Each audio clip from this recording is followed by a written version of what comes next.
It's Thursday. We know what day it is. You know what night it is. It's Thursday night, and it must be. Let me check. Hold on a second. Says in my notes. Got it. All right. Street News Now.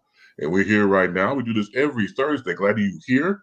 Our fearless leader, Lee Michaels, is on assignment. Will join us momentarily. But the rest of us are here, which is very, very important. So I want you to just come on board. We'll do something like this. And there you go. And so you see the cohorts, the horsemen, the five it'll be five guys with Leakers here. As I heard Ron's program call it, five guys and you. Us being four and then five when Lee gets here, and then you guys out there. Street News Now, make sure you go to YouTube and make sure you subscribe and like and share and pass it around. It is not a disease, but we want everybody to know that Street News Now is here, is not going anywhere, and we're glad that we are here to do so. So again, thank you for being here so much. You see who I am, and everybody introduce themselves. If you want to introduce yourself, please. Introduce yourself, because some people may not know who the hell we are, but go around with Dr. Ron, of course, Professor Reggie Miles, and Francisco. Say your name and your topic, and we'll make it do what it do. All right. I am Dr. Ron, and my topic tonight is dealing with a situation that came up with General Motors that has been exposed by the public. And I'm so excited to talk about it because we need to do something about this. We need to be aware of it. So be right back. All right, Professor Reggie Miles. So from your desk, what do you have tonight, sir? The same thing. We'll take over the world? That too. That too. Wait a minute. Is it Funkin' Pelican? Is that how you say that? See, there you go. You didn't even let me tell you. See, there you go. There you go. I mean, that's why base. Go ahead on and it's gonna be a long night. Go ahead on and do me last, man. It's because as I'm looking at the screen now, I'm gonna have to go ahead. I'm gonna have to put on a black shirt so it could be black versus white. Because Francisco, he got the white shirt on, and Dr. Ron, he got the white shirt on. And so that leads me to the question that I've always asked and that I always will ask: how is your funk intelligent?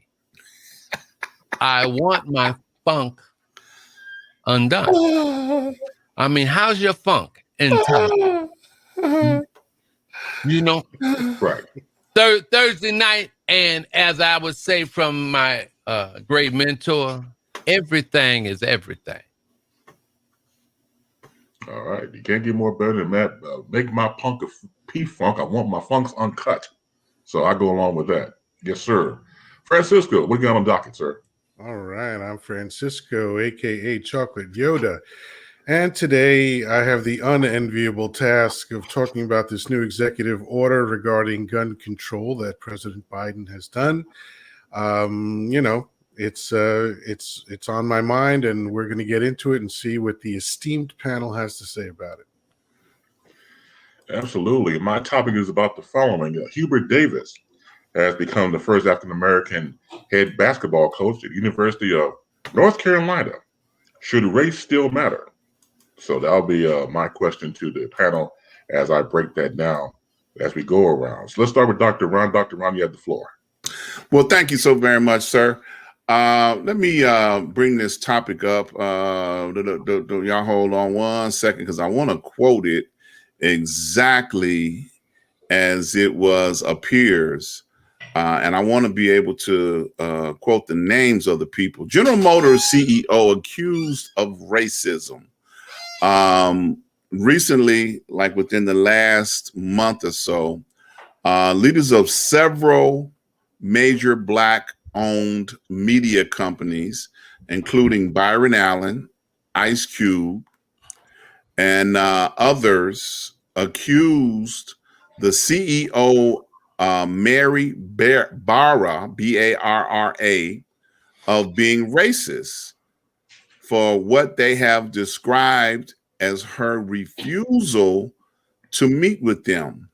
They've been trying to meet with her for the last 5 years to no avail. So these gentlemen took out a full-page ad in the Detroit Free Press. The heads of 7 companies allege that this lady has refused to meet with them consistently over time. And after multiple requests, the open letter and ad were signed by Allen, Ice Cube, Roland Martin, Don Johnson, and that's Don Johnson of Central City from Chicago, by the way, Todd Brown, and Earl Butch Graves, and Junior Bridgman, and she refused them all. And, you know, the reason why I wanted to raise this as a topic is because I don't know how many people realize that Black people, according to the Nielsen report, represent 14% of the U.S. population.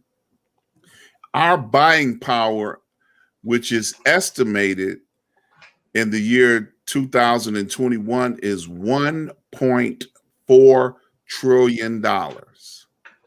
So as a CEO of a major automobile manufacturing industry, can you afford not to meet with people that are representing Black media on any level? Can you afford to do that? How many people have you seen riding around in their cars? Now they spending money with them now.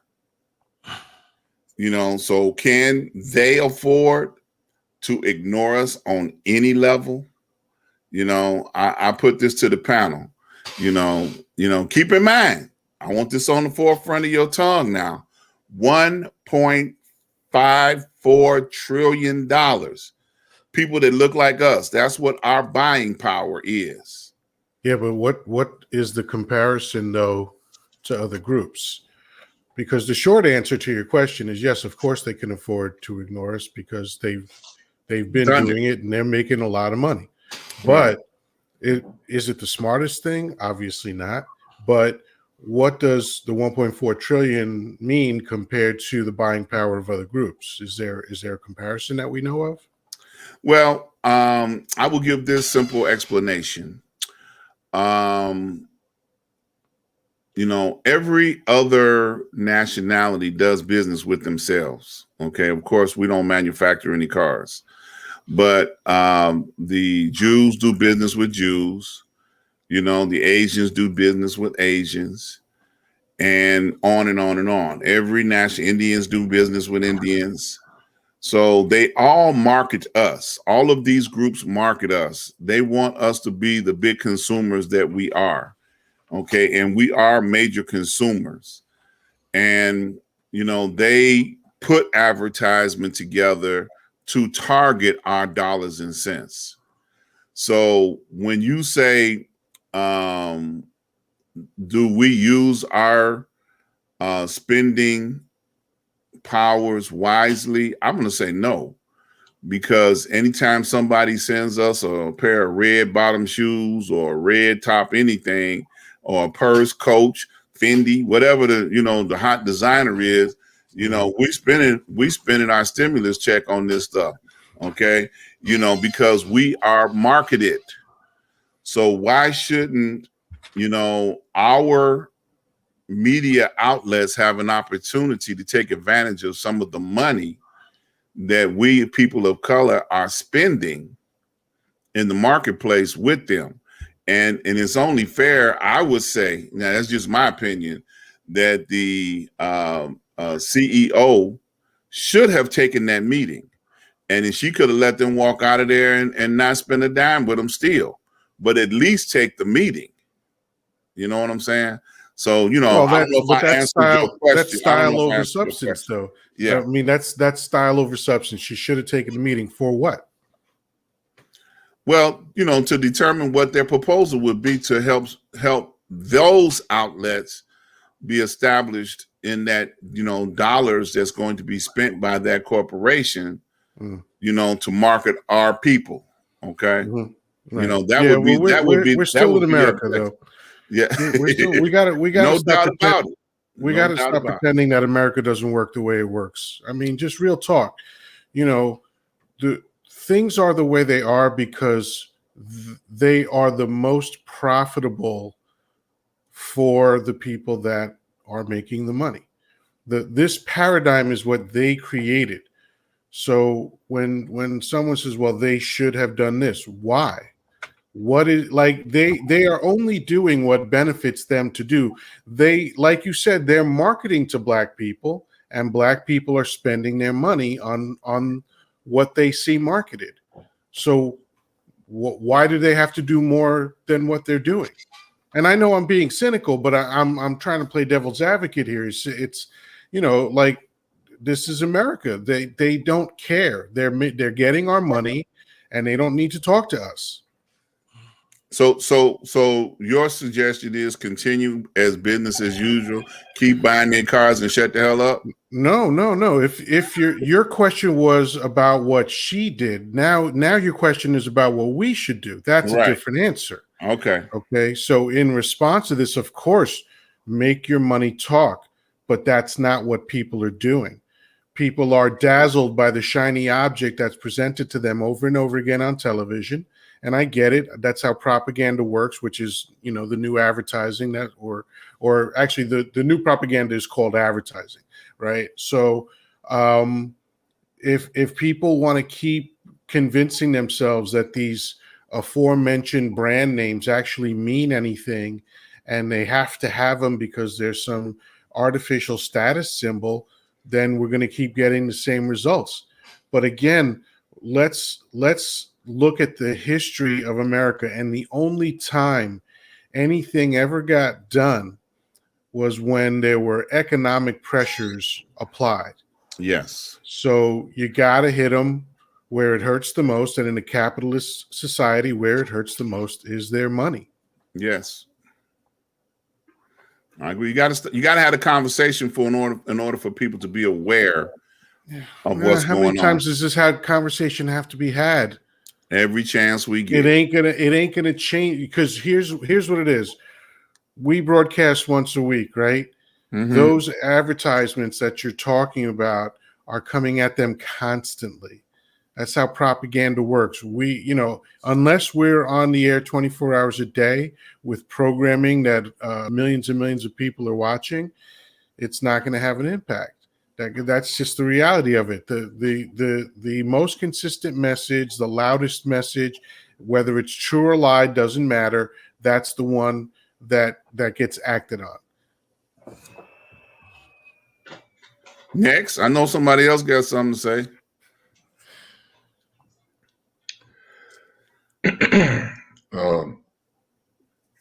The fact that the meeting was not put into play says the message. Mm-hmm. You can't give more stronger message than that. It doesn't matter how much we achieve. It doesn't matter how much we do as a people. In the eyes of others, it doesn't mean a damn thing. You're absolutely correct in your assessment. When it comes down to us being consumers, we're too busy trying to keep up with the Joneses, but not trying to be the Joneses themselves. Mm-hmm. That's a whole different mindset that needs to change. And I don't know if it's going to change or not. I think we're stuck.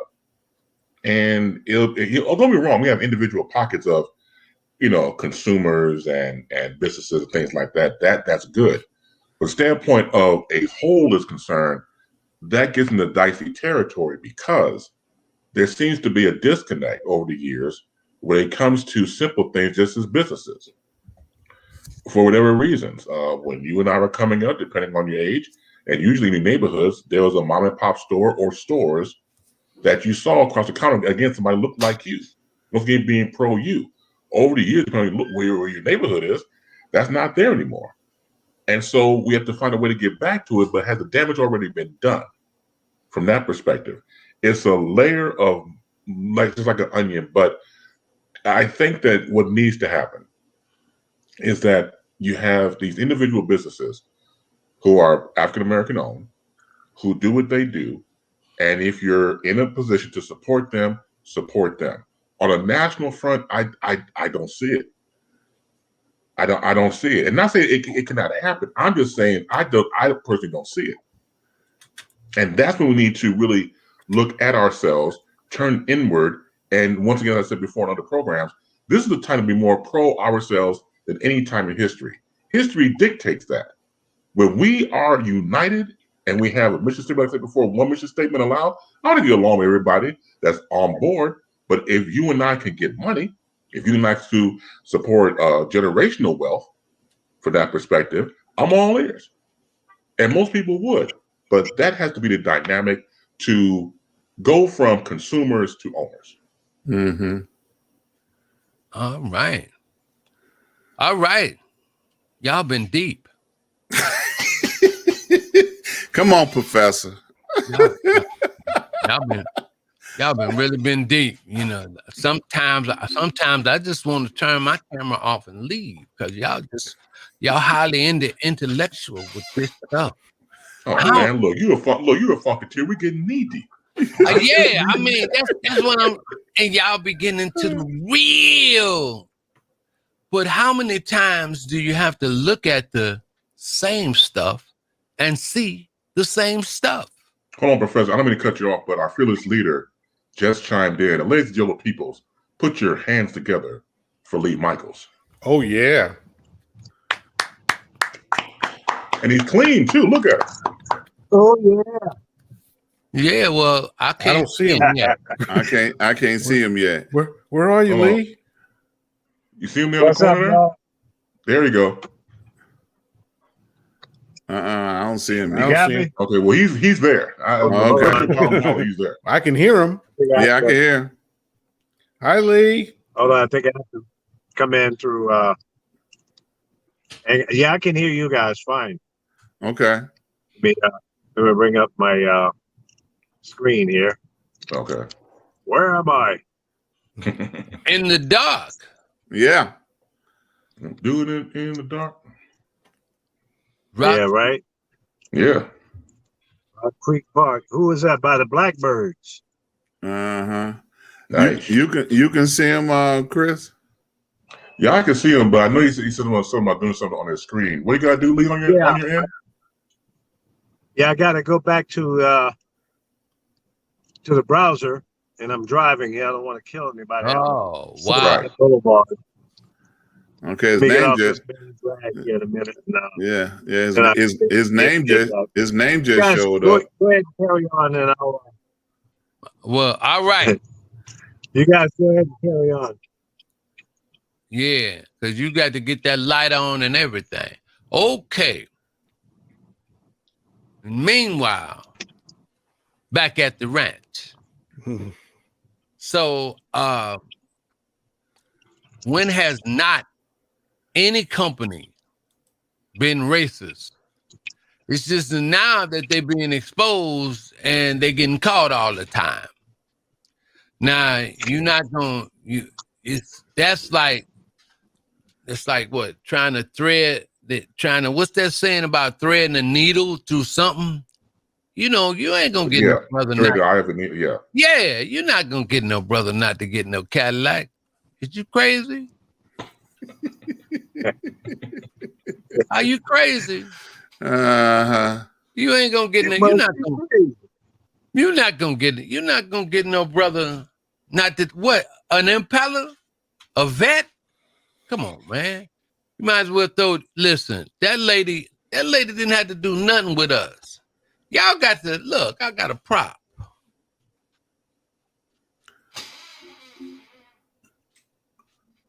What does it say? This says the Dred Scott decision. Oh, okay. Why we gotta keep going over the stuff when the black man has no rights to which a white man is bound to respect?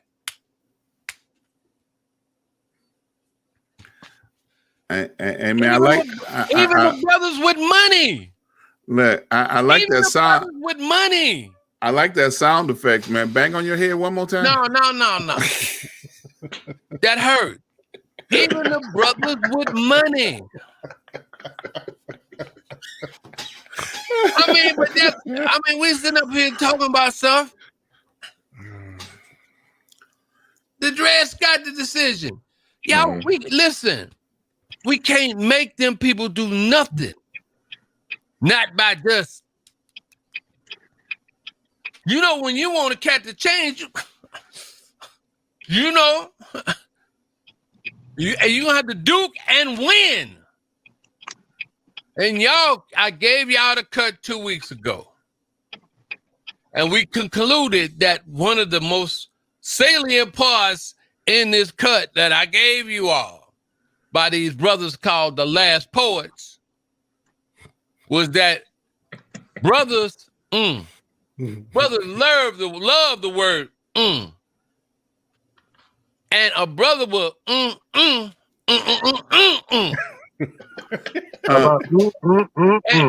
then for people that don't know the would you please elaborate, please? No,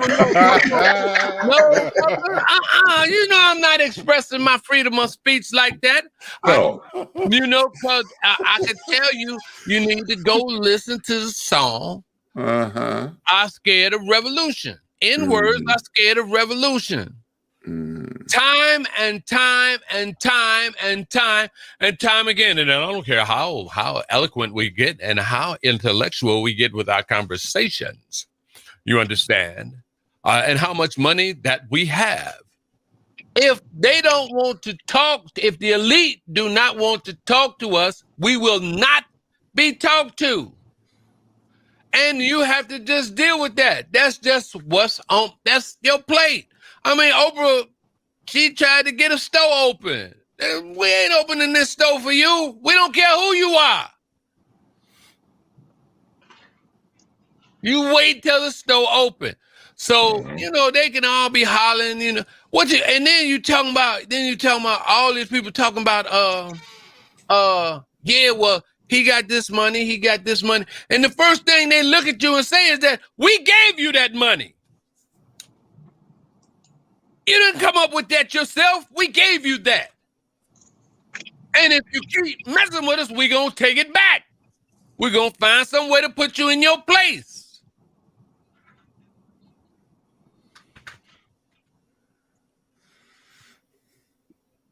Well, you bring up a great point, Professor. I actually said this to someone last week. Hey, you think LeBron James makes a lot of money? And of course he does. But ask yourself, if he's making all that money, how much is the owner of the team making? Because at the end of the day, and again, this is not to put anybody down, but let's be real. On Street News Now, we have to be real. Professional sports is basically a high-priced plantation. Sorry to be the one to say it. Yeah, you told the truth. Yeah.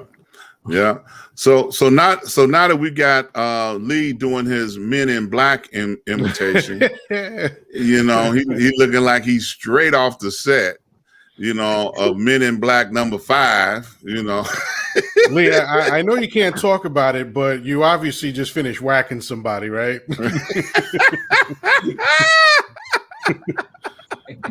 I'll take the fifth. 1, 2, 3, 4, 5. What I've been doing or what I'm about to do. There you go. Look, wherever he's at, whatever country he's in, it's still daylight. We can see that. That's right. No, that's true. I think just say you've got your passport and you got your shots. We'll say nothing more. Well, I think Lee was the missing character from Reservoir Dogs. There you go, Mr. Purple. Right. Well, just to inform you, I will be in a music video this weekend. So we were doing a dry rehearsal today. Okay, why was it dry? As opposed to a wet rehearsal. Yeah. Agent of Chaos. Well, did you hear the commentary we were talking about prior to you coming in? Because I know you got a comment on that as well. Well, I didn't hear all of it. I was having trouble getting so that you guys could see me. Okay. Lord have mercy. So what was the topic? I'm sorry. Well, I was making reference to the CEO of General Motors and how she, for the last 5 years, refused to meet with any of the Black-owned media companies at all. Period. And Yeah, I saw that article. what they did was they took out a full page ad in the Detroit Free Press, bringing that point to the surface, and they actually called her a racist. And you know, based on the commentary of the panel, you know, everybody agrees that she ain't got to do nothing she don't want to do, and people still gonna buy Cadillacs and Impalas and everything else, you know, because that's what we do, you know. And I just, you know, wanted to point out the fact that projected in the year 2021, we represent $1.54 trillion in spending. And, you know, that spending power should have a voice at the bargaining table with the CEO of General Motors, to at least hear them, whether she does anything or not. At least I take agree. the meet. At least take the meeting. I agree. So has she granted a meeting, or she's not saying anything at all? No, what she did was she sent her executive that's over the media department to set up a meeting, in which the media companies, the Black media companies, refuse to meet with her. They want to meet with the CEO. They don't want to meet with the Black or the executive that's in charge of media. They want to meet.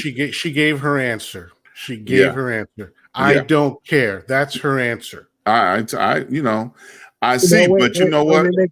Go ahead. Let me make sure I understand the response. So she said, meet with my media VP or president to set up a meeting to meet with her, or she is not interested in meeting.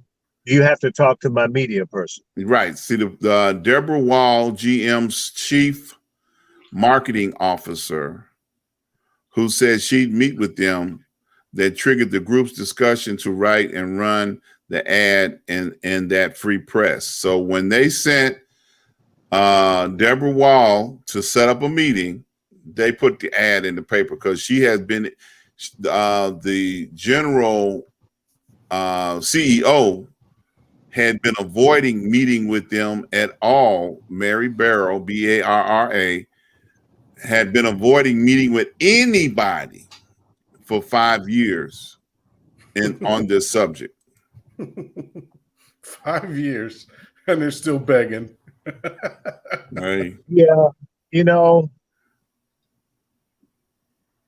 it's a shame that the posturing that's going on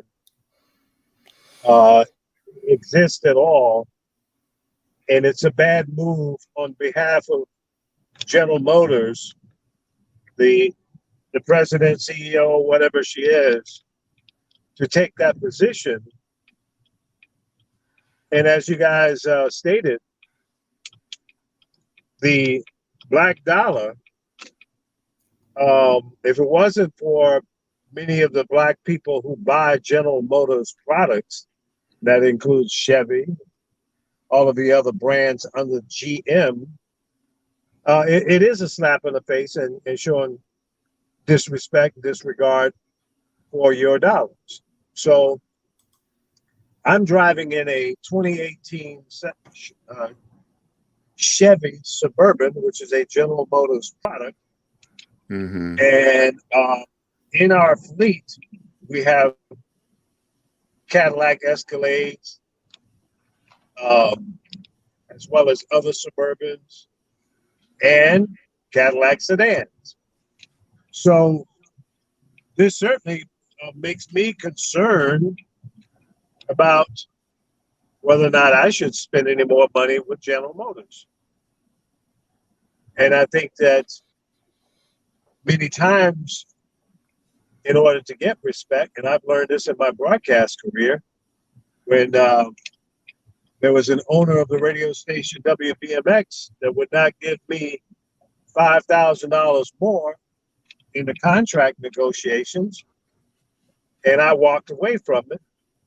Now that contract was only worth $100,000 base salary plus bonuses, which wasn't a lot because I'd already made his station #1 music station in Chicago. So I walked away from the deal and got a job at WGCI the second time around for considerably more than what was being offered at WBMX. It's a true story. Less than 2 years later, that same owner called me up, and I won't bore you with a long version of the story, ended up having to pay me over $2.5 million to come back.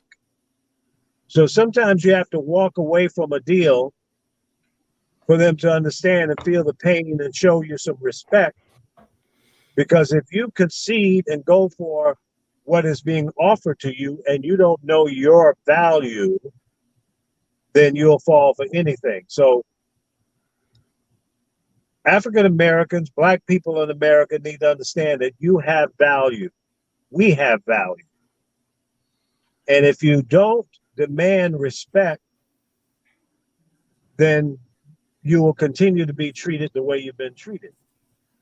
So don't expect anything else to change until you demand respect and dignity and be treated equally. And that, you know, not just in the economic world, but racially and everything else. But certainly your economic power is very powerful. And you have the right to spend your money with whoever you want to spend it with. And I remember having a conversation with a fellow colleague, Tom Joyner. And Joyner was a big Cadillac guy. He loved his Cadillac. I was buying Mercedes. He said, "No, man, I'm sticking with General Motors. I'm sticking with American made." And you know what? I said, well, okay, to each his own. I've favored a Mercedes and BMW at that time. And I've owned Cadillacs. I've owned Chevys. I own Chevys now. But if you don't make people respect you, why should you spend your dollars with them? And that's the same thing in your neighborhood. If the local merchant is not respecting your dollar, then why should you spend your money with? Why should you spend your money with Walmart if you go into Walmart and get disrespected? Or Bloomingdale's, Nordstrom's, I don't give a damn who it is. If you're being disrespected, then they don't respect your dollars. So you take your dollars and take it somewhere else. And I can't wait for Greenwood Bank to open up officially, because I'm certainly going to open up an account with Greenwood Bank based out of Atlanta, Georgia. So, and if Greenwood Bank don't respect my dollars, I'll pull my money out of there. Amen. I've done it before. I've had bank accounts with Bank of America, Wells Fargo, some smaller banks. I currently bank with Chase. And I was about to pull my money out of Chase until, because I have several accounts with Chase. My business account for my limousine service is with Chase. And I've been trying to get a credit card in my company name for 2 years. And they finally gave me a card less than a month ago. Okay? Now, I've sent hundreds of thousands of dollars through that account. And they finally gave me a $5,000 credit card. After two credit checks on my personal credit. And I don't have any problems with my business or personal credit. But so I've got He must be audio getting dropped out. He must be getting a phone call. in order to get a business credit. Yeah. Now, what kind of is that? Yeah. That's real talk. I'm not making that's real. Yeah. So if Chase hadn't done what they've done, I would have pulled all my accounts out of there. And I told the bank representative, I said, listen, man, I mean, I'm not asking for much. I'm just trying to extend and build credit in my company name. And if you guys don't want my business, I'll take it elsewhere. And he said, hold on, sir, let me go through your account again. And about 5 minutes later, came back and says, "You've been approved." I said, "Oh, okay, I'm sure I have." But sometimes you gotta stand up and let them know that this is what I want. Guess what? Everybody does that, and it's time for you to do it. So I won't belabor the point, but I like to give real stories, and that's a personal and professional and business real story, folks. I don't care who you're doing business with. Make them respect you. Make sure you got your ducks in order. You can't go in there and you got 15, bad checks bounced and stuff. You got to have your stuff together too. Then they can't have any argument against giving you what you're asking for, a line of credit card, or whatever. So that's how it works. And that's as it should work. Now, this is a part of the program where we go to station identification, and that'll be done by Dr. Ron Ford. Then after Dr. Ron, we'll yield the time to the professor. Dr. Ron, please give us that wonderful station identification. You are listening to the Street News Now broadcast. On this broadcast, we have the legend, Mr. Lee Michaels, who's on assignment somewhere in the world. Tell that to Chase Bank. We also have my brother in broadcasting, Mr. Chris Bass, the Boom Shakalaka. We have my brother in broadcasting, Mr. Francisco, aka Chocolate Yoda. We have the Professor, Reggie Miles, and myself. And from this point forward, we will be hearing from Mr. Yoda, Chocolate Yoda, that is. Yeah, but the professor, he had his church hand up for the past half hour. Yeah, let's go to the professor, please. Okay, go ahead, Professor. Well, I won't be long. I won't be long. It's just one of the points that you made. You said that you say that we now spend. What was it? How much you say we spend? We have projected spending power for 2021, $1.54 trillion. Okay, and then for Francisco, you talked about. You said. Well, what was the comparison? Yeah, I looked it up too. Before you even brought that brilliant point out, Dr. Ron, it had been stated and had been researched and had been proven that African American spending power was as great as the nation of Canada. We spend more money than the people of Canada, and that was 25 years ago. Yep. Right. That was We've been over $1 trillion for years. Yeah. Yep. That's 25 years. And then one of the people that used to run General Motors and was Sigmund Freud's nephew, Edward Bernays. Yeah. You understand? So they've been lacing us with propaganda for years. Since 1922. Yeah. So the whole thing was for you to get that car and be a consumer with them for life. You understand? They lost. Pontiac is gone, Oldsmobile is gone, plenty, all of them is gone, but we still been getting them cars. It was at one time that company, you come into the hood, everybody had a 2, 2, and a 5. As a matter of fact, I got a picture of a cat that had a vintage. It's clean. 2, 2, and a 5. When I saw it, I was like, I almost had a stroke. Because I saw this vintage ride. It was clean, convertible. A deuce and a quarter convertible, fully loaded. And you gonna talk about getting mad with what the CEO say? Man, please, that remind me of the part Bugging Out played and Do the Right Thing when they was talking about boycotting Sal's Pizza. Man, is you crazy? Boycott nothing.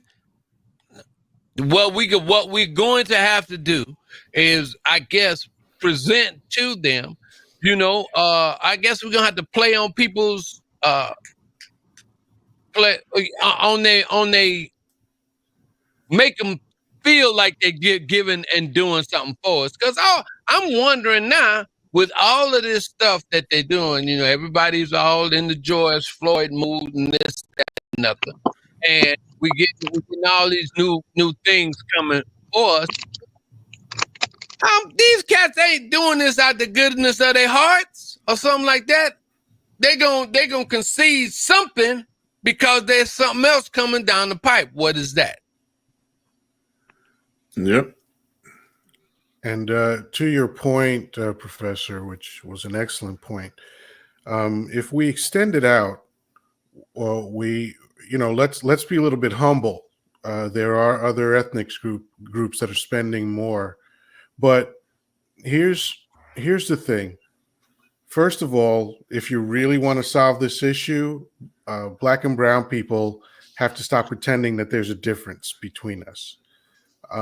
There isn't. Biologically and every other way, it's just what's different. Food and all whatever cultural nonsense. We're all the same people, right? If you combine that buying power, because right now, Latinos' spending power is sitting at about 1.8 trillion. Mm-hmm. And so imagine combining the two. But here's where I really want to take this conversation, because first of all, Lee is 100% right when it comes to negotiating. The first rule of negotiation is you have to be willing to walk away. However, how about we stop negotiating altogether and just start our own shit? I mean, think about the economic power of the Black celebrities that we all love so much.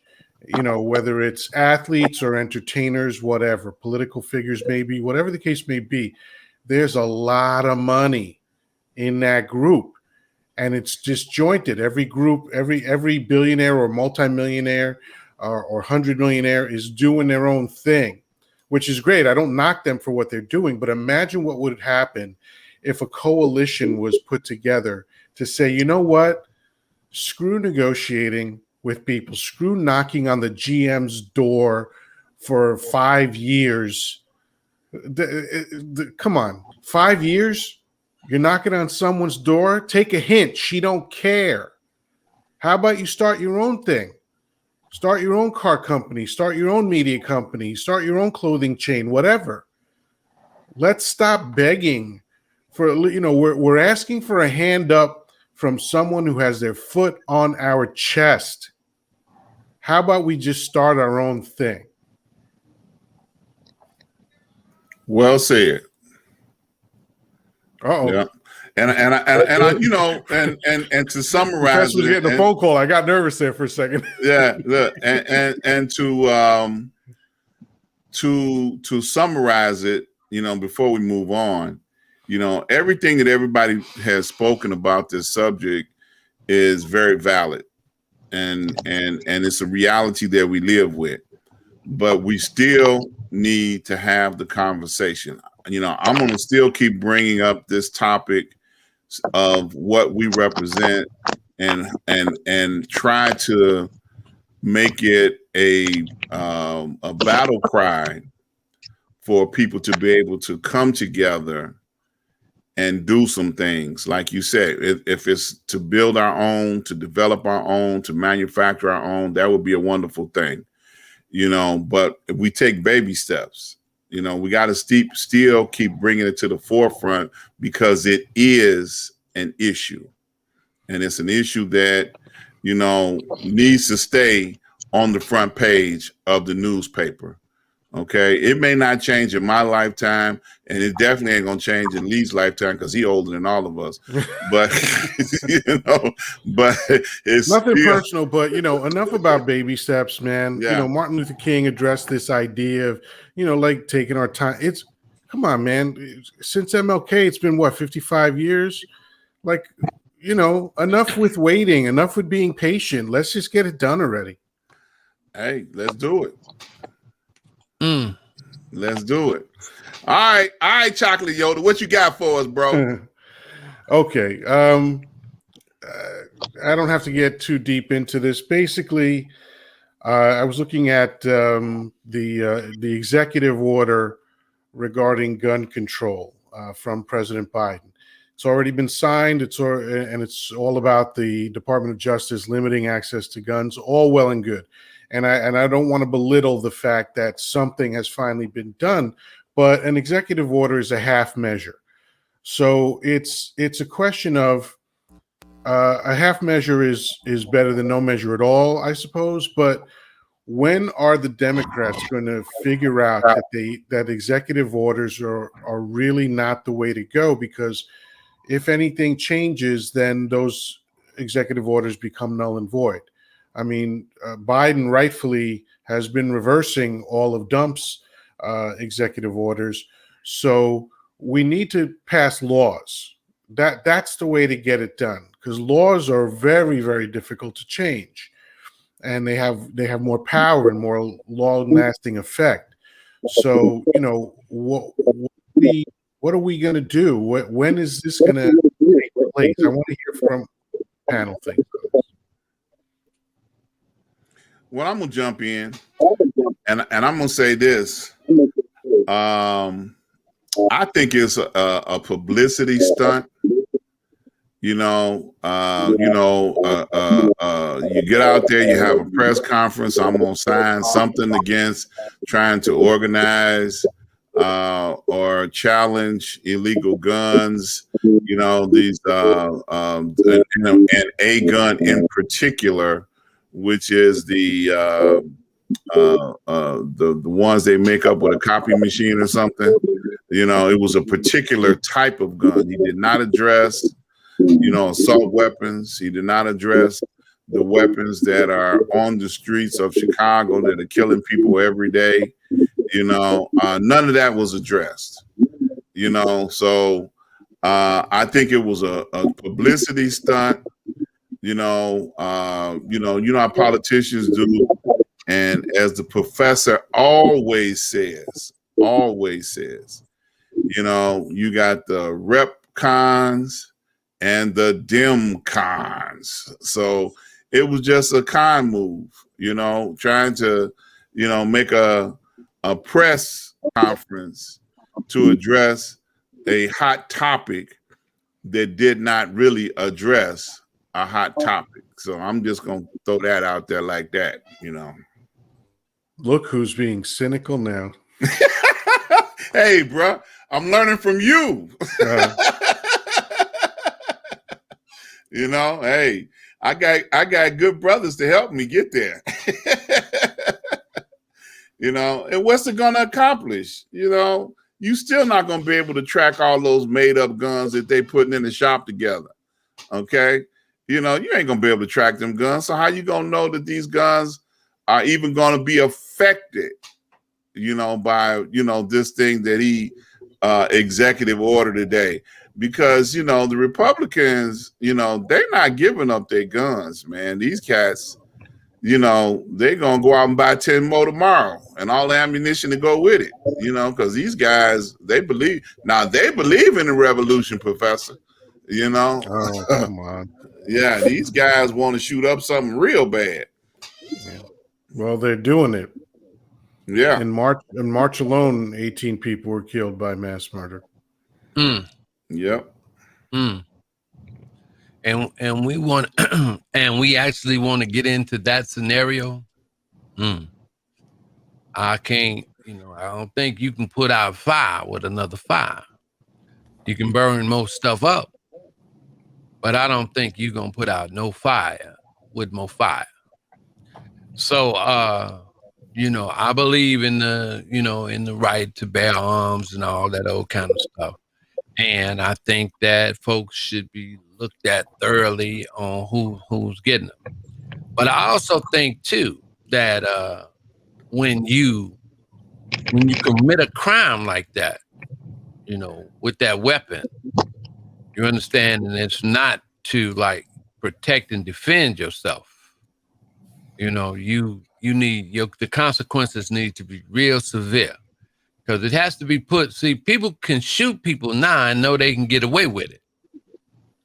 Mm-hmm. So they pop. They'll tell a young boy, this man, go on and pop, and you ain't gonna do nothing but a few years, and you can do it for the gang or whatever. You're doing it for the hood.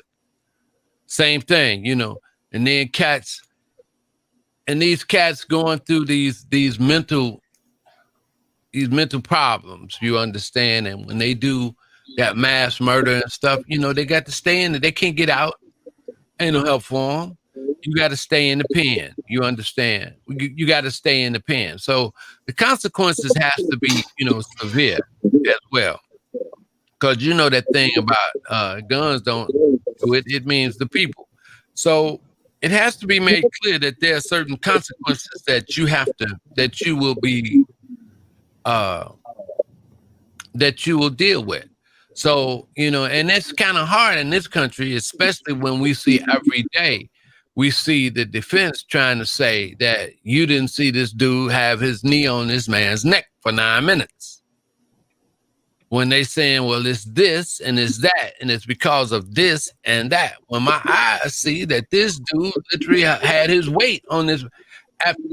Why would you have to have that on the dude and this dude is handcuffed? I mean, what's up? So this gun thing, man, there's too much money involved with it. Too many people are behind it. The Demcoms and the Repcons, we don't know what secretly that they do together to satisfy these lobbies. One of the problems that we have in our community is that where are our lobbies? Where are our lobbies? We're supposed to learn in civics, but I forgot they deregulated civics out of the education system. That the most important entity or the most powerful entity in the American political system is the voting bloc. And there's one voting bloc or one block of people that we have that's doing this one good thing. And that's Stacey Abrams' Quiet Storm. But what other blocks do we have? We get all they gotta do is drop a few dollars, they get on top of the building, right? And they start dropping some dollars in around the brothers, and everybody gonna start grabbing that money and then forget about the agenda or what we need to go after.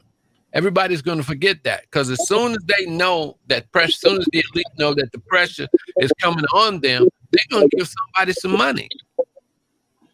They're going to give somebody some money, and next thing you know, we're going to start fighting among ourselves.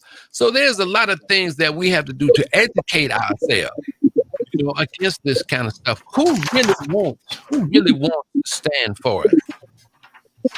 When it's so easy to sell it out.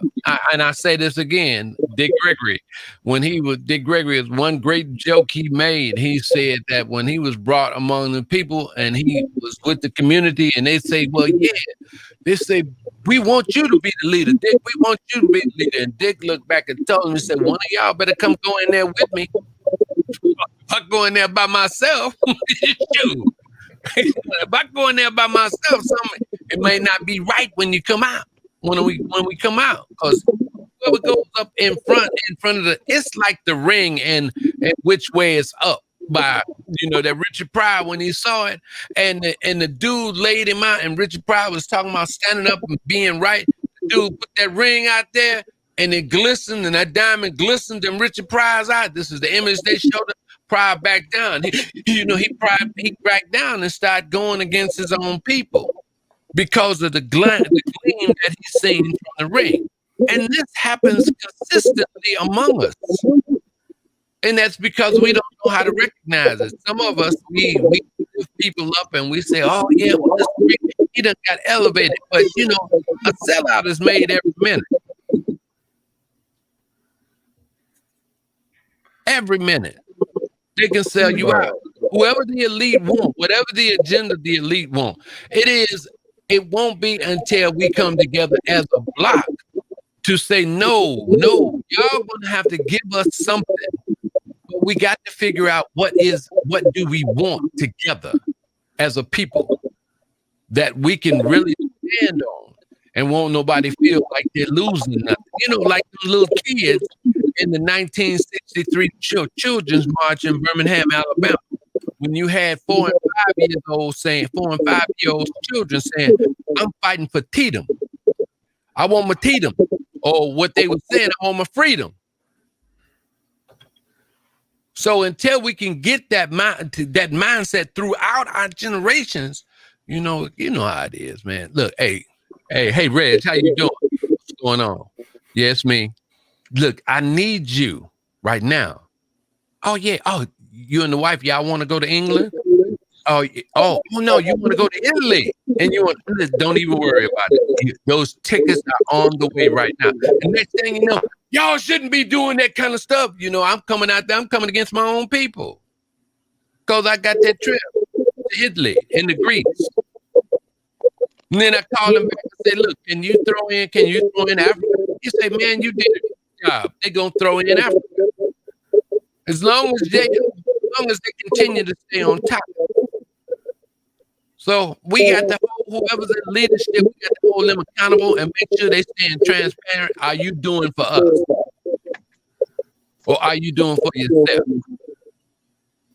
And that question is going to be posed all the time. But for Francisco, Dr. Ron, Lee, everybody, we got to have the pulse on our own stuff. It's coming right back to you, Francisco. Ownership.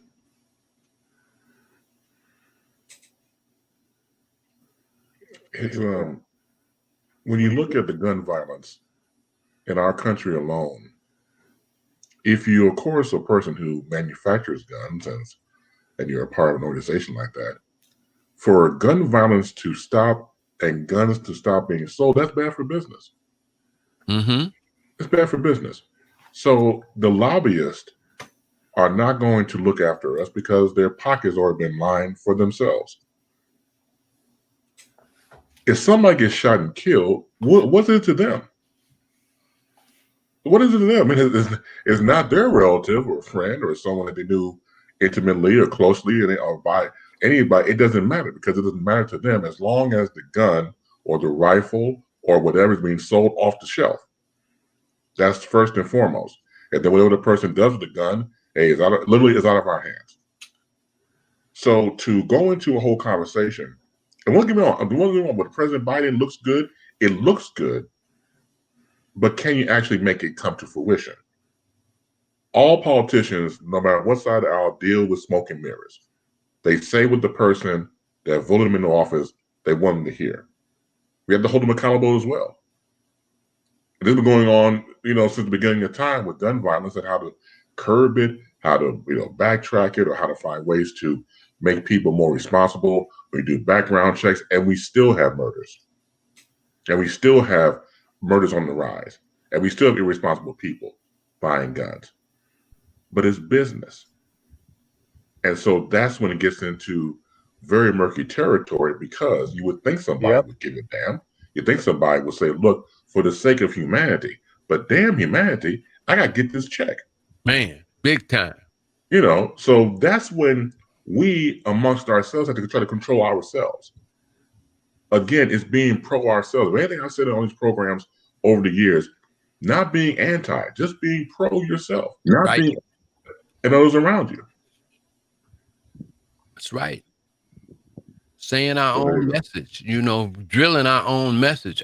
Can you imagine all the messages that come to us from the other side?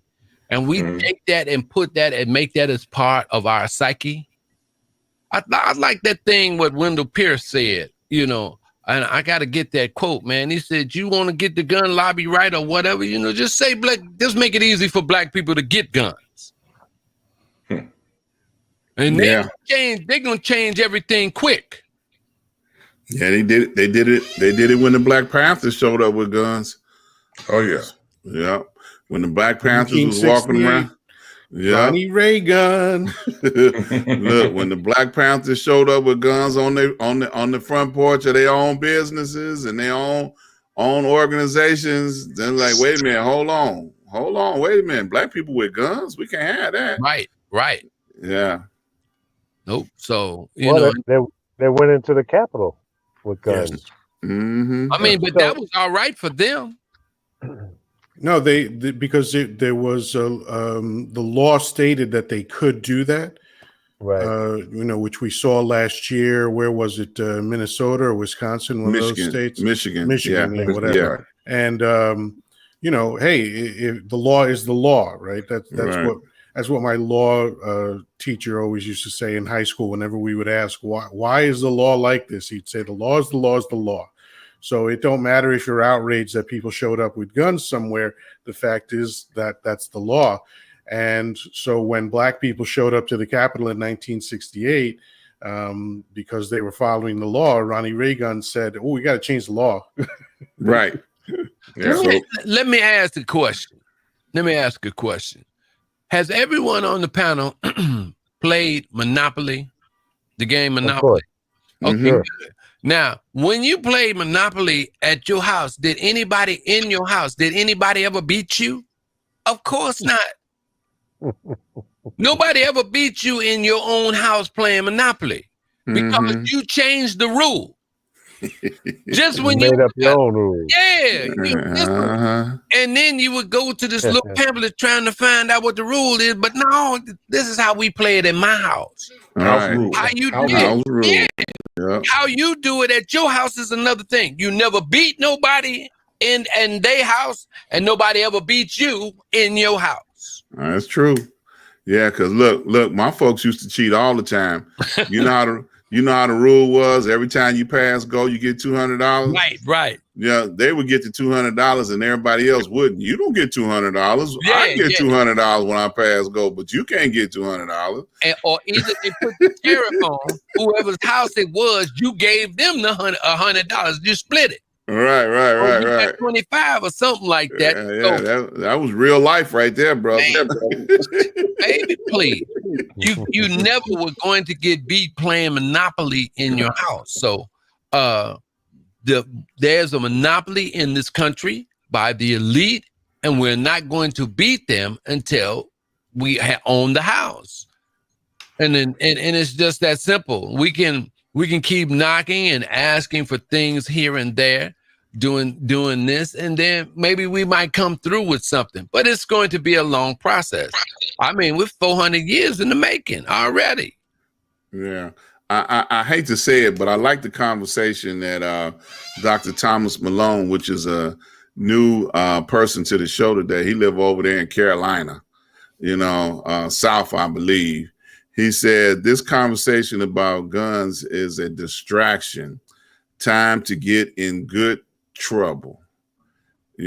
So I mean, and I got to tell y'all, he's a retired doctor. So I hate to say that he got a good comment because I'll never live it down. So let me try to understand the comment. Is he saying that we should not own our own guns, or what does that mean, actually? Yeah, well, it's a little vague, but I like where he's headed. Yeah. I just like the part about good trouble because, when you reference good trouble, that means you're standing up no matter whether you get in trouble or not. If you get in trouble, it's good. If you don't get in trouble, it's good because you're standing up. That was Congressman Lewis's statement. Exactly. Yeah. And I have a T-shirt that says "Good Trouble," and I understand that and I support it. But I think that on this gun thing, I think I'm gonna go buy a gun. Me too, Lee. Because I have a right to own a gun. I will go out and be a responsible gun owner. I will make sure my gun is secured so that my grandchildren can get access to it, or my nosy neighbors. I'll do the right thing. But I think if more people of color did the right thing and be responsible gun owners, maybe the respect thing might change a little bit. Mm-hmm. And there's a lot of black people that own guns. I know a lot of black people that own guns.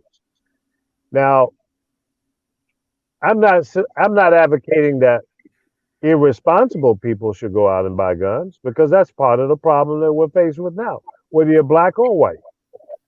I'm not advocating that people with some kind of psychological issues or anger issues should go out and buy guns. But sometimes, as I told the story a little while ago, you got to make them respect you. And if the threat or the idea that 40 million black folks in America own guns, maybe the rules might change there. Yeah, I mean, I see that. I'm just saying. I see that. What we're doing right now obviously is not working. Mm-hmm. Very true. Nobody is listening to 70% of the American population saying we want some kind of gun reform, change in the laws and the regulations. And I think the whole damn thing needs to be revisited from day one, because when the very intelligent people that wrote the Constitution and all the amendments and what have you, what we had at that point in time was muskets that might blow your eyeball out half the damn time, because they were not very efficient and well built. When that gunpowder went off, you got splattered in the face. So to say that those laws and understandings are applicable to today, I think it's kind of crazy. Absolutely. Now, I agree with that 1,000%. And it needs to be reshaped. And I also agree with you too, Lee, that I'm going to buy a gun. Everybody should buy a gun. We got a gun, a rifle and a handgun that's in your house. It should be securely put up and everything. That's based on the fact of, what is it? The Second Amendment that says the right to bear arms. Right. Just based off of that. No, I don't. It's not about what racism, about this, is that, but it is my right as a citizen of the United States to bear arms. But see, we've always been trying to be cool. We don't want to fight. We don't want to get into that confrontational stuff unless it's with our other kind, unless it's with our own people. But outside of us, there's always going to be an issue. We're scared to pull out that gun and go get somebody else, or we're scared to protect our own neighborhood. But yet and still, if a different person has a different color in a different neighborhood, we gonna want to go up and shoot that block, because you got one color that's red and the other color that's blue. And we got this kind of mayhem that we got to sort out among ourselves. You got some bandanas that's red and some bandanas that's blue, and we want to kill over that. But the basic right to bear arms, I think all of us should exercise that. They need to know that 44 million people, or whoever it is, they have guns. So, quick question, Professor. Again, just to try to go down the road of logic to what you're saying, what would that accomplish if everybody had guns? Everybody having a gun. Everybody having a gun. They respect you when you spend your money. When you spend your money, well, in some cases, not in all cases, but when you putting up your money and everybody's got a gun, at least you all got a. Then you can have. So the gun manufacturers make a lot of money. That's one consequence. But what will that actually do in society? Man, that's too deep. I don't even. I ain't that happy. But all I know is that I have a gun. I can have the right to bear arms. I'm fulfilling my right to bear arms, and I'm fulfilling the right to protect myself. As Ron White once said, when he was being arrested for drunk driving, I had the right to remain silent, but I didn't exercise it. Oh yeah. Well, it still comes down to the Dred Scott case. I'm not ever going to get up off of that. The black man has no right to which the white man is bound. I'm never getting off of that. But I will feel confident within myself that I know that if something was to pop off, I could go in my bedroom and get my rifle and start shooting. Well, I could dismantle that at another time, but Well, you know, combat situations aren't as simple as having a gun locked away in a safe somewhere. Oh, well, yeah. Well, you know, I ain't that deep because have never been that evil. It has never been in my mind to kill nobody like that. Right. So that's another type. That's another strategy. That's another sphere that I don't go into. Because if you're going to have the gun, you're going to die by the gun. More than likely, the statistics say that you're more likely to get killed by your own gun. And again, I won't delve into this deeply, but coming from a combat perspective, and Lee mentioned this earlier, if you are a responsible gun owner, it means that you're going to have your gun locked away safely so that other people can't be harmed by it, and someone breaking in. But that presents a problem, which is why this concept of a good guy stopping a bad guy with a gun almost never plays out. I didn't say never. I said almost never, right?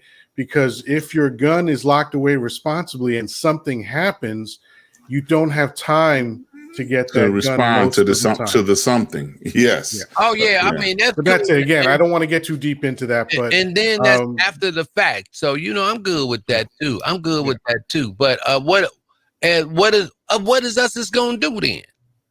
Well, I think it has to be a cultural change in America, really, because right now the look at other countries that have a much different outcome with regard to gun violence. What they're doing is what America only talks about doing, but we just don't do it, right? And you know what? The idea of people giving up their guns. Well, you know what? We talked about laws earlier, right? And if it's a law that you have to give up your guns, well, how about this? How about you stop putting the value of guns over the value of human beings, and let's get rid of all these damn guns.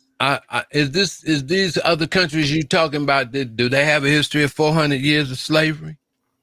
Some of them do, and some of them have longer histories. But again, we cannot get into the idea. At least I won't entertain this American exceptionalism nonsense. We're all human beings, and human beings around the planet have figured this out, and America won't because of what you were saying. It's the greed factor. People are making way too much money. So that's what's driving all of this. Oh, absolutely. It reminds me of that line in one of these. Never mind. You can take greed out of the country, but you can't take the greed out of. Well, wait a minute. Now, this is something that I think is quite interesting. Dr. Malone says the Scott decision was overturned by later Supreme Court decisions. Yeah, but the attitude remains. Yeah. I mean, I could dig that too, but how is it that still 400-500? How is it that the attitude are centered around Michael Brown? How is the attitude centered around Laquan McDonald? How is the attitude, what's his name? Gray, Freddie Gray, all the persons that died, and there were no consequences. So no rights to which a white man is bound to respect. If it was overturned in some other type of name only, or some type of political move that either the Repcons or the Demcons did. Okay? And let's not confuse law with culture. The fact is that the law can say whatever it wants. That does not change how people feel. Also, in other words, we gonna have to just stand up and kick their butt, because that's the only way we're gonna get respect. You ain't gonna get respect because you say it loud. Metaphorically speaking, we're gonna kick butt, not literally. Yeah, well, absolutely, because we got to fight. Every country that had its people that were oppressed, eventually, sooner or later, we're gonna have to fight. Well, now that goes back to what you've been saying. The Dred Scott law. So now, if we arm everybody, okay, and now we got guns, and then we ain't got no respect as a human being, what does that mean they're gonna do to us then? Right. Okay. Listen, that one's too deep for me. Y'all know I'm not that smart. And so, I bow gracefully on that because, I can't answer that. All I know. All right, sounds like you in there now. All I know is that, Leah's giving us a whole lot of feedback over there. Yeah, because he got somebody else coming in. Go ahead. Okay. Yeah, hold on. Before we go any further, the gentleman you see down there, you can see him right there. This is Alpha. So Lee will talk to Alpha to get on here. Alpha, can you hear and see us? I can do both. Thank you. Hey, can you get closer to your camera? Look, move he's closer? fine where he is. Well, that's a whole different I'd like to be conversation, able to see him. That's all, Well, no, I understand. No, don't get me wrong. This is big time for him to get this. Well, far. welcome aboard. I've known Alpha for a long time. So Lee, you brought in Alpha. Now we are the Black Brady Bunch completely. Now I got 6 Negroes here going at one point. And the first time on camera, ladies and gentlemen, the world famous Alpha. I know that's right. Give him a big hand. That's right. What's up, man? I've been listening to you all's conversation, and it troubles me because you are all correct. You were all right, and it even further troubles me that there is nothing you can do about it now. In our lifetime, there will be nothing we will be able to do about it. This is generational. You have to understand, we as a people have moved in 40, 50-year intervals. It has taken us so long to get out of Jim Crow. Then it took us a while to get away from the Klan, we thought, because the Klan had the most insidious plan to morph into society at every level, therefore keeping power, holding on to power. Just as we've seen our victories in the last 2 elections of 2018 and 2020. And as soon as we realize those victories, white supremacy has moved.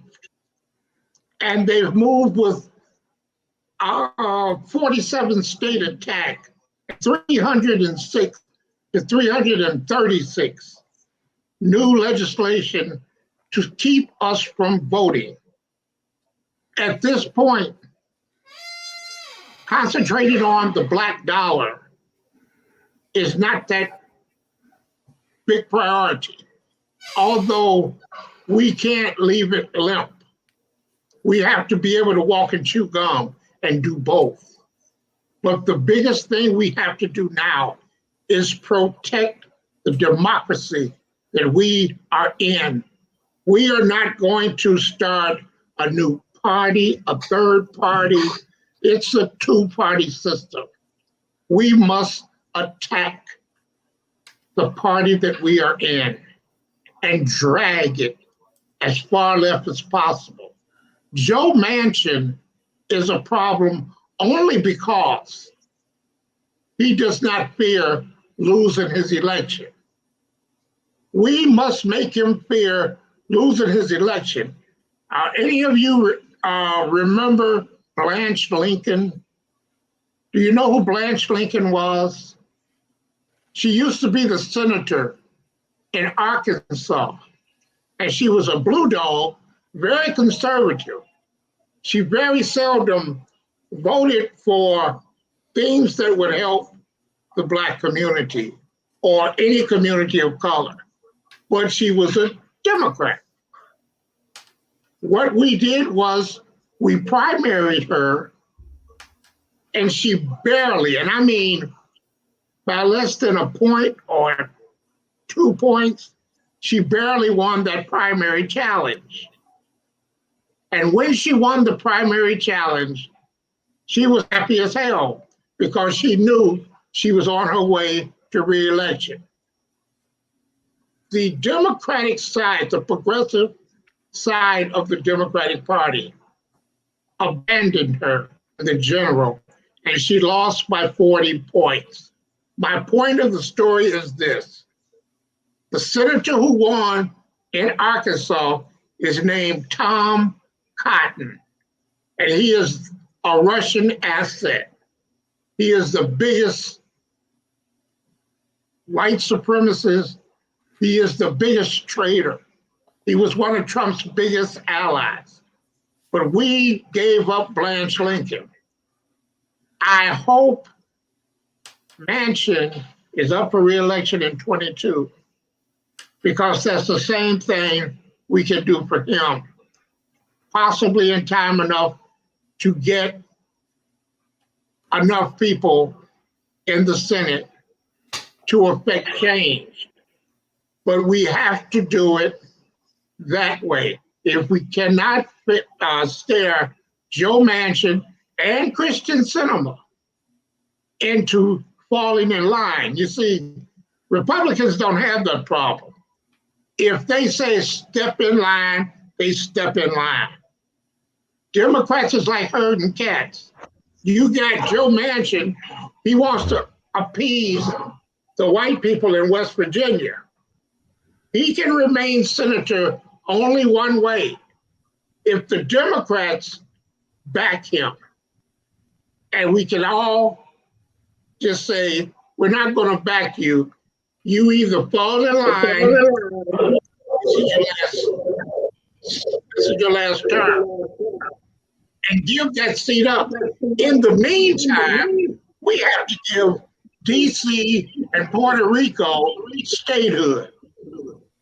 Yep. All of the things that we must do right now, we must lean toward the fairest fight of all. And that's the right to vote. That's the right to stop all of these Jim Crow voting laws that are being passed.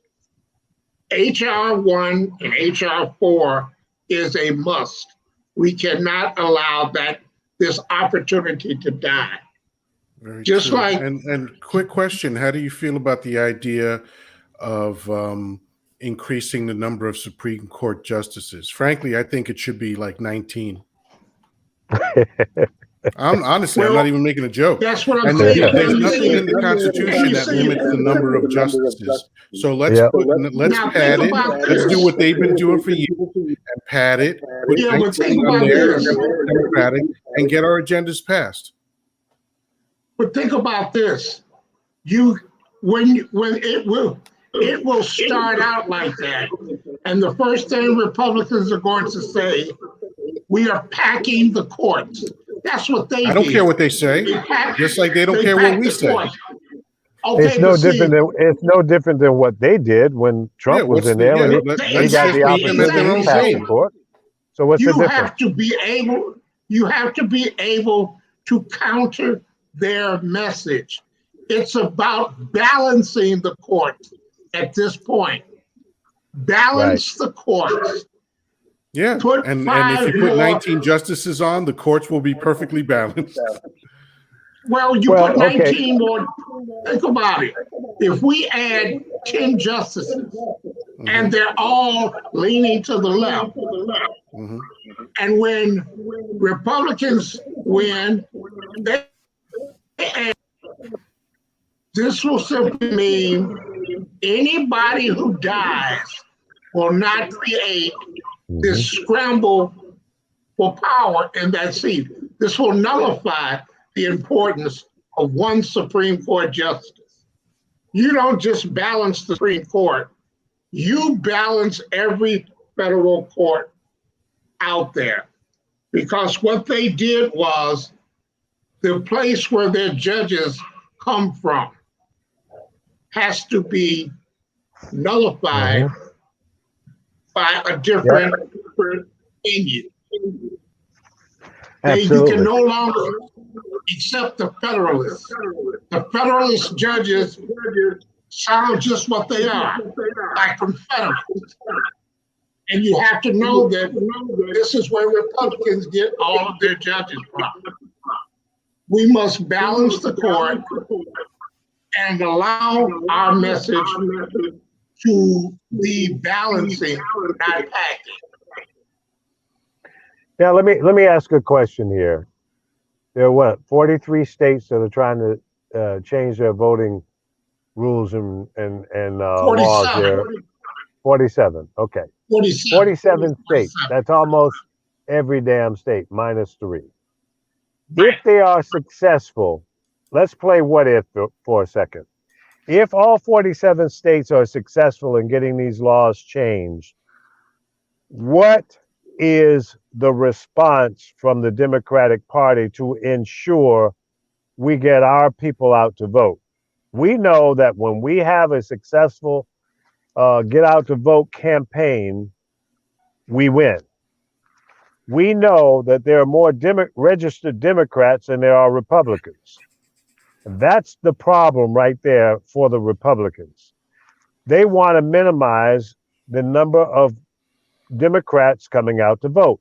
And they start in the minority communities, make it more difficult. So what is the response if 47 states get a chance to change their laws? What are we going to do? Because that's really the bottom line. Like I said, right here, Lee, HR 1 and HR 4. Those are the linchpins right now. That's why it's so important to get it done. Now, are they going to be up for the public to vote on, or is that going to be local legislation? No, that's legislation that has to go through they know that law. They know that they've got the wind in their sails to push this through. Otherwise, they wouldn't be trying to do it. Here, there's an answer to your question, Lee. And in my opinion, it's the National Popular Vote Interstate Compact. It is something that's been up and running in several states already, and it completely circumvents the Electoral College, which was originally put up to appease slave states. And it's completely outdated. It's completely useless. And quiet as it's kept, it's the opposite of democracy. So if we, because you're not going to overturn it, we don't have the numbers for that, but the compact will take care of this. I got even one more simpler than that.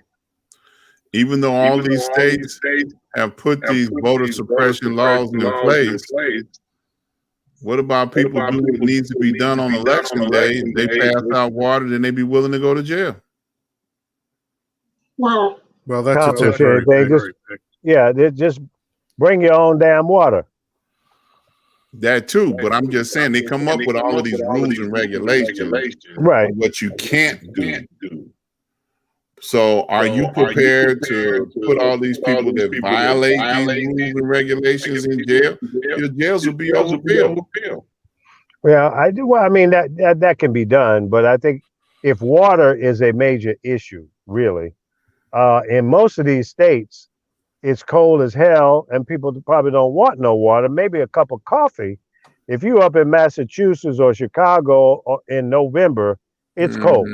Yeah. So a bottle of water ain't that damn appealing to me. Well, the law says food or water. So I agree. I mean, the simple thing is bring a thermos, bring lunch, bring dinner, whatever. Right. And there's probably ways around the law. Like if you're walking by and drop something, someone else can probably pick it up. Who knows?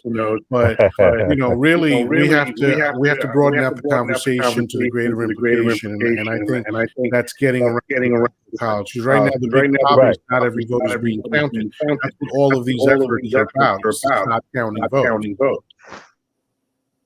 Bottom line is, if the Republicans are against early voting, they don't want you to vote by mail. They want you to come out, stand in line. Okay, let's man up and if that's what you got to do, you got to understand that your vote is very, very, very important. And if you don't vote, then shut up. You ain't got nothing to complain about. But get out and vote, no matter what. And then if you win again by 7 million, you win again by 7 million votes, legitimately, as this last vote election was, then guess what? They can keep changing the rules all they want. As long as you show up to vote and your vote is in fact counted. Now, if they get inside the machines and start doing some skullduggery, then then it's time to lock some people up. And I say that for both sides. And I've seen exactly year after year. Their motto is admit nothing, deny everything, and accuse everyone of what you want to look at. Now think about it in that terms. And everything that they say we are doing is something that they've already done. And they get messaging is word. That's what they do better than we do. Message. You know, Lee, when I broadcast, the truth was spoken more than once. Because the lies are told repeatedly, ad nauseum. Joseph Goebbels and Adolf Hitler make the lie big, repeat the lie ad nauseum. And that's been the motto. That's been the motto of misinformation. Republicans are repeating Russian misinformation. And the American people have been listening to Russian misinformation. Yep. Via Donald Trump, and I'm waiting on them to indict, because at this point, he needs to be in a jail cell. They shut him down when they took away his Twitter account. We must never allow him to get another Twitter account. Period. He is a master liar. And he'll lie about everything. Yeah, but his lies aren't as important as the infrastructure that supported them. Well, look at the rest of it. How many of them are pushing the same lie? Giuliani. All of these new voting restrictions in 47 states are from the big lie. And why aren't Democrats in court challenging all of them? Coming off a big lie. All of the people, the Secretary of State in Georgia, everybody's saying it's a big lie. And yet they are pumping all of these new voting regulations out. And that's what the argument should be.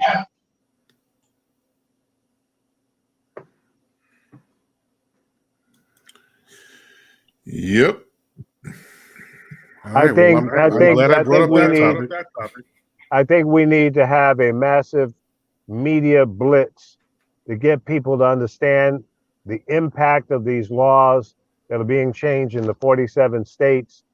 And if they have not already voted them in, then we need to put up a big defense to expose this lie, this unfair voting practice for one political purpose, and that's to stop the Democrats to come out to vote. That's because the Republican Party is so damn weak, and they're losing supporters every day. A lot of people who voted for Donald Trump in this last election now have their eyes wide open, and they're having a change of heart, and that's scaring the hell out of Mitch McConnell and the rest of the criminals that are pushing forward these new laws. So what can we do other than piss and moan and complain and say, oh, well, that's the way it's going to be? As long as you have that attitude and you don't get up off your fat ass and do something about it, guess what? It's not going to change. The change that we just saw in the presidential election is because people were mad as hell, sick and tired of being lied to, and they wanted to get their lives back because this criminal in the White House lied to the people about COVID and everything else, and that's what made people get out to vote. So get mad as hell about what they're doing again and get out and vote.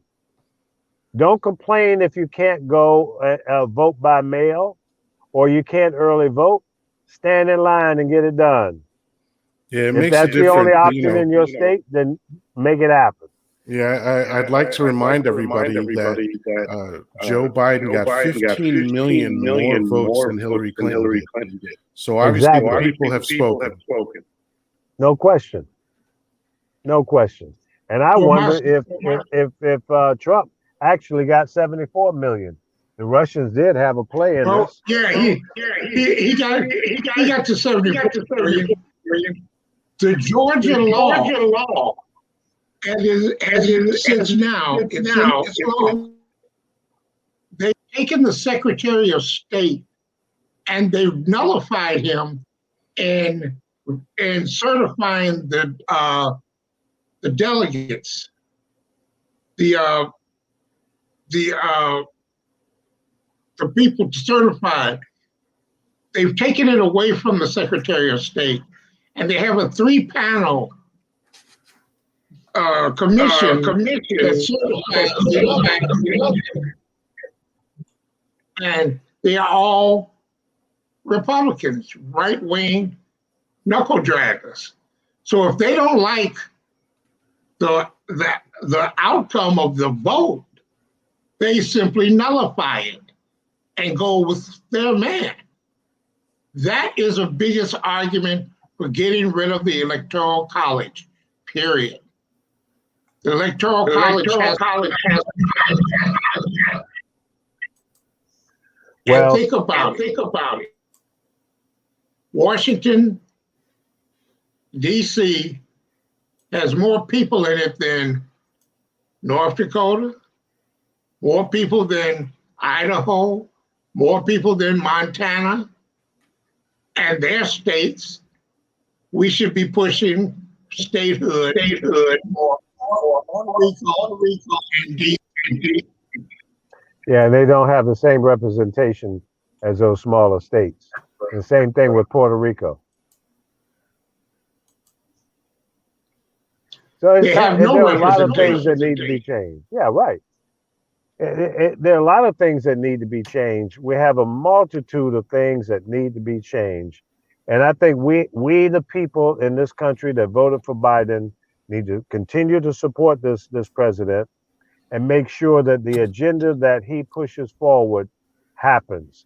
And if our local or state and federal representatives, I don't care whether they're senators or House of Representatives, if they don't do what is right for all the people, then vote them out. Stop pissing and moaning and belly aching about term limits. They have term limits. Every 2 years or every 2 years and 6 years, right? 6 years. Right. So that's the limit. Give the House of Representatives their limit. Give the senators their limit. If they don't do the job in that time frame, what is the difference between you having a corporate job or a job down at the gas station? If you don't do your damn job, guess what? You lose. Right. You go home with your last check. So we got to treat them the same way. We hire them through our vote. If we don't like the job that they're doing, vote them out. Period. And on the Street News Now website, YouTube, there is a poster that I want you to go look at. I think there are 17 senators that did not vote the right way in this past election. Go there and remember their names. And if you're in the state where they represent you, make sure you don't vote for them. Okay? Now, let me just say there were a handful of Republicans that supported our president. But after that, where did their vote go after that on a number of the bills that have forthcome or have come forward since Biden has been in, and including Romney? Romney has gotten back in lockstep with the Republicans. You see, right? there's a number of politicians who supported Biden. Yeah, that didn't vote for him. I apologize. Let me see if I can find that, and I'll. Yeah, you're talking about on the impeachment. Right, exactly. Yeah. So it was when the impeachment came up. We got a lot of there were 17 that are going to be on the upcoming election. That's correct. Midterm.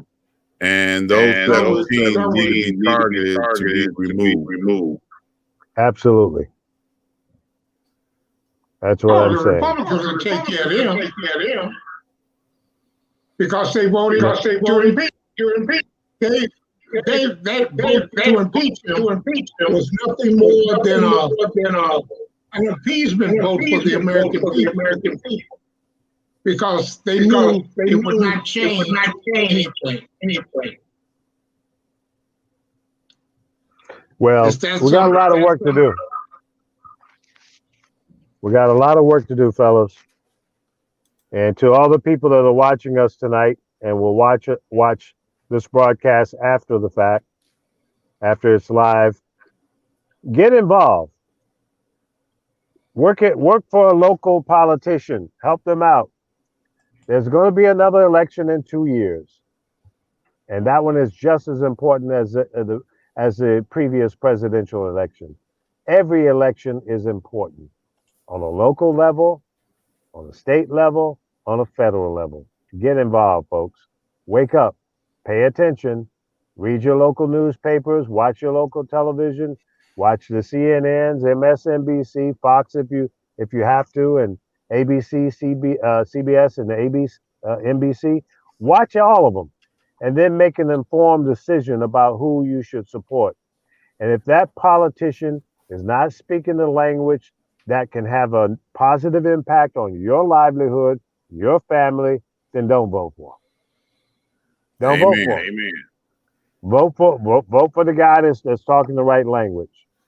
And if none of them are talking the right language, then be vocal. Say, this is your problem, sir. Go to those neighborhood meetings. Say, I would vote for you if you change your mind on this issue, because this impacts on my life. Until you get up off that gun supporting bullshit, I'm not going to vote for you. Let them know up front. Don't vote for them and see what they do. Tell them up front.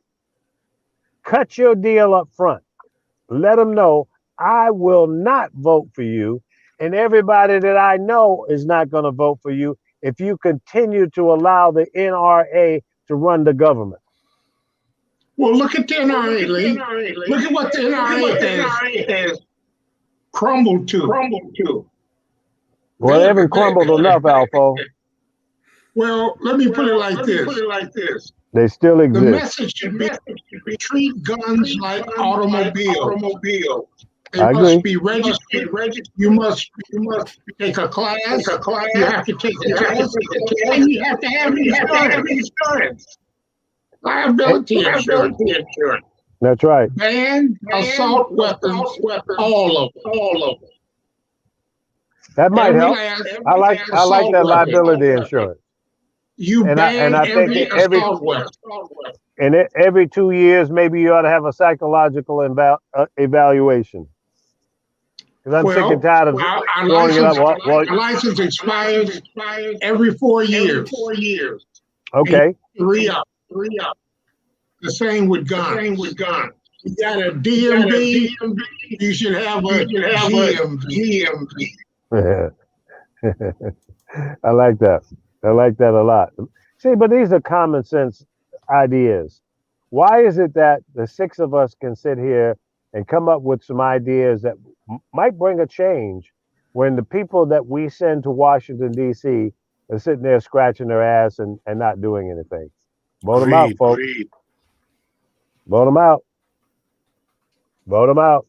Democrats or Republicans, I don't care. I'm sick and tired of the same old, same old. Let's get some people in there, some John Q. Publics in there that's going to say, I've had enough. I'm tired of doctors and lawyers going to Washington, D.C., making decisions, bad decisions, or go in there and become complacent, become part of the problem. As they say, a part of the swamp. Okay, there's swamp on both sides, as far as I'm concerned. They go in there to make money. Well, yeah, and I think it's crazy that a guy that might be worth a couple of $1 million because he's been a doctor or a lawyer for a while, he goes into Washington, D.C. as a House of Representative or senator, and 10, 15 years later, he's worth 30, 40, $50 million. How in the fuck does that happen? I have made more money than a senator or a House of Representative for years, and I'm not worth that kind of money. Insider trader, inside deals, that's what's going down, folks. That's real talk. I want to know how many congressional members own stock in Pfizer, Moderna, or Johnson & Johnson. And when did they buy the goddamn stock? Right. When did they buy that stock? And I think that maybe some of these, maybe there should be a law that you can't buy stock if you are a representative. Why should they have insider information? Why should they have the privilege and we don't? Martha Stewart went to jail for insider trading. And you heard Republicans say for how many years have you heard them say they're picking winners and losers? Yep. So we got a lot of work to do, folks. You got to get involved. You got to get mad as hell and don't take it no more and get out and vote no matter what. If they say somebody can't bring you a bottle of water, bring your own damn water. If they say nobody can bring you a cup of coffee, bring your thermos. You're gonna be out there for several hours and you know it, bring you a sandwich. Bring you a bag of nuts to munch on. Do what you gotta do, but don't let these crazy people keep throwing roadblocks out there that you say, oh, I'm not gonna jump over that. No, jump over it. Get to the other side and win. It's just like the lottery. If you don't buy a lottery ticket, you will never win. Get in the game. Engage. Play to win. Fight like hell. Don't be scared. Don't be threatened. Stand up. In HR 1, the electoral college is being challenged. In HR 1 and HR 4, the southern states need pre-clearance to pass these type of draconian voting bills. They need pre-clearance from the Department of Justice. That's in HR 4, the John Lewis bill. HR 1 is different. It will, all of these bills in 47 states can't happen. If HR 1 passes, all of them are dead in the water. That's why they're going to fight like hell to not pass HR 1 and HR 4. I would have to say Donald Trump can declare a national emergency when he stole money for the wall, and he took it for families, housing, and millions of other programs. All of this money he took from the different departments, and no one there to challenge his power. because he had gutted everybody and only had acting heads of these departments. Mm-hmm. So no one could tell. Everything through Donald Trump. He was a suppressor of information. Just like the pandemic came and he sent it through Mike Pence. Yeah. Nobody had the information. People that he controlled. This was a Vladimir Putin move. This is why his conversation with Vladimir Putin that he did not share with the American people was so important. Because Vladimir given him the roadmap. The president of Hungary, Viktor Orban, who was president for 8 years, and he started with the theme that the media was the enemy of the people. He put children in cages. He separated them from their families. He did all of the things. And then they voted him out. He got back in. And in 9 years, he had taken Hungary from a democracy to an authoritarian regime. And that's where he sits right now in Hungary.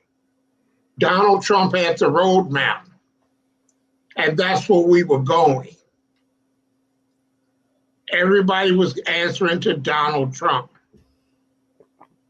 That's why he must go to jail. He must not be allowed to run again. Wishful thinking. You don't think he's going to jail? Who gonna bring charges against him? That's the question. The Department of Justice, not the Department of Justice. Cy Vance, Attorney General in Manhattan, Letitia James, the Secretary of, what is she? She's the head lawyer in New York City, the Southern District of New York. And your what? My next ex-wife. Your next ex-wife. Yeah, he's always looking. Don't worry about him. me and him got a race to see who's gonna get a next ex-wife first. Well, don't call Matt Gaetz, okay? Yeah, I think he's campaigning harder than me, though. You know, the girl in Georgia. I gave it up for Lent. The Attorney General in Georgia has a very good case on Donald Trump. He's on the phone. So does New York.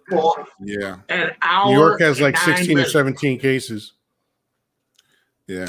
But didn't New York just recently change the time limit on how far back they can go to prosecute him? Yeah, but that's not going to matter. Okay.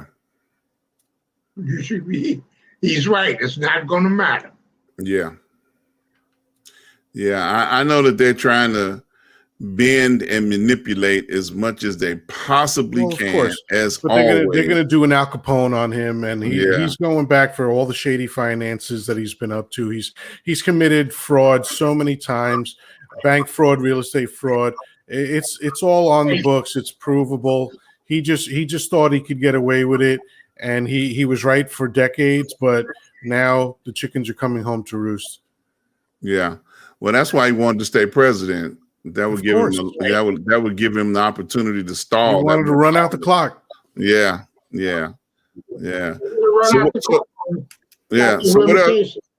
So what else you got, Chris? I know you have some other stuff on the agenda. We're at 2 hours. Well, yeah, that's 2 hours. We got to get out of here. Yeah, there's no point in me doing. Put it like this: my topic will air tomorrow on Baseline at 4 p.m. Central. There you go. Right. Yeah, that'll be a tease. Wait. Give me 1 minute. I see you got a new mic there, Chris. Oh yeah, this is the Rode Got mic. that Yeah. pod mic you recommended. What happened to the other mic? It's still over here. Okay. Yeah, We need to, Come on, that too, Baze. this sounds like conversation for the green room. right. We're gonna have to do a mic comparison. Yeah. AB, Yeah. do you have a second cable you can plug the other mic into? Yes.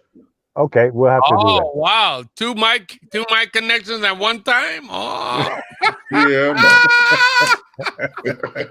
He's got a mixer over there. He can make it do what it do. Oh, All right. I see. Hey. Oh, and Baze, you got the hanging screen. I mean, you got the hanging pole thing, man. You connected The all up. whole thing. Yeah. I was telling before when we had the pregame, I had the arm already. Yeah. I had that for a while. But when the Rode mic out, so now I gotta use this bad boy. So far so good. Good. Oh man, I see it's Looking good, dog. I'm gonna have Thank to check that road thing out, man. Yeah. Yeah. Yeah, Add yeah, one yeah. more mic to your collection. Oh That's my right. God! All I'm right, sure now. viewers are dropping like flies right now. Yeah. Good. Hey, Baze, take us home, Baze. Take us home. Of course. This has been Street News Now. You catch us every Thursday, 9 p.m. Eastern, 8 p.m. Central, and 6 p.m. on the West Coast. Make sure you subscribe, like, and share. Make sure you do that. We do it every Thursday night. As Lee calls it, 5 guys and you. So you are you out there, and we couldn't have done it without you. Thank you so much. For That's Lee right. Michaels, for Dr. Ron Ford, for Professor Reggie Miles, for Francisco, a.k.a. the Chocolate Yoda or Chocolate Buddha, whatever you pick, make sure you got that going on. Special guest talker, Alpha. First time I've seen him on screen. Thanks, For Alpha. those of you, Alpha been doing this for years. For those of you out there, go out and celebrate. Get yourself a double cheeseburger with everything. A celebration of Alpha. That's his go-to sandwich for That's him right. being here. I've been talking to this guy for 5 years. The first time I've seen him. Same here. God bless you, man. God Don't bless be you. a stranger. Great stuff. I will gladly pay you Tuesday For a burger today. for a burger today. All That's right right. now. All right, take All care, right, everybody. guys. Thanks for being here. Street News Now. Take Peace, care. y'all. Thank you. We out. Peace.